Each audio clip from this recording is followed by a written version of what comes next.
आज दुल्हन अपनी रसोई में अकेली बैठी कद्दू काट रही होती है। बारिश की हल्की आवाज आ रही होती है और घर में अजीब सा सन्नाटा फैला होता है। लेकिन तभी जैसे ही दुल्हन चाकू कद्दू पर चलाती है, उसमें से लाल और सुनहरा चमकता रस बाहर निकलने लगता है।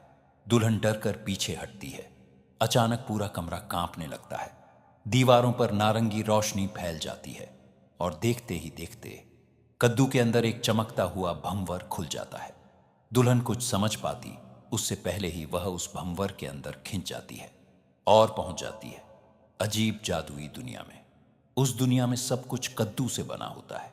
कद्दू के विशाल घर, कद्दू के रस से बनी सड़कें, कद्दू के झरने और यहां तक कि पेड़ों पर भी चमकते हुए छोटे छोटे कद्दू लगे होते हैं।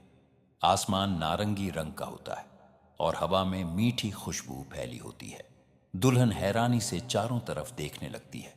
तभी कुछ छोटे कद्दू बच्चे उसके पास आते हैं और खुश होकर कहते हैं, देखो, इंसानी दुनिया से मेहमान आई है।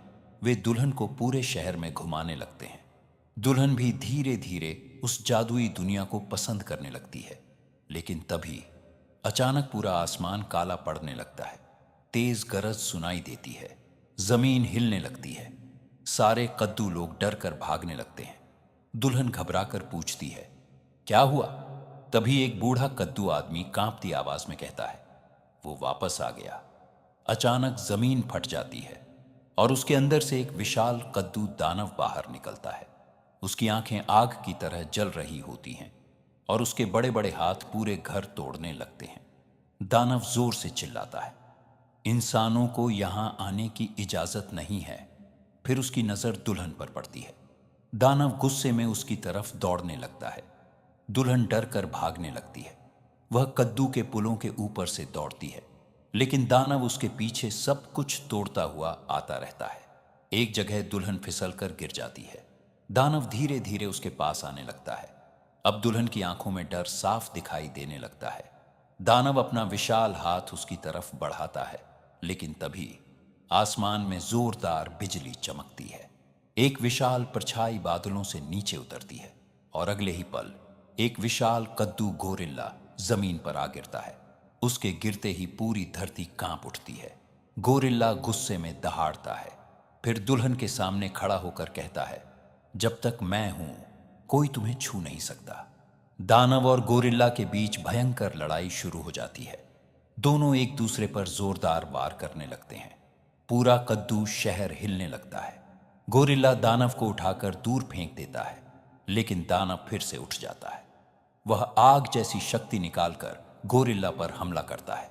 कुछ देर के लिए ऐसा लगता है कि गोरिल्ला हार जाएगा। दुल्हन डर कर चिल्लाती है, नहीं। तभी गोरिल्ला अपनी पूरी ताकत लगाता है। वह जोरदार मुक्का मारकर दानव को जमीन में गाड़ देता है। दानव दर्द से चीखता है और जमीन के अंदर गायब हो जाता है। पूरा शहर खुशी से चिल्लाने लगता है। लेकिन तभी आसमान में फिर वही चमकता भंवर खुलने लगता है। दुल्हन समझ जाती है कि अब उसे वापस जाना होगा। गोरिल्ला धीरे से उसके पास आता है। दुल्हन की आंखों में आंसू आ जाते हैं। वह धीरे से कहती है, काश मैं यहां रुक पाती।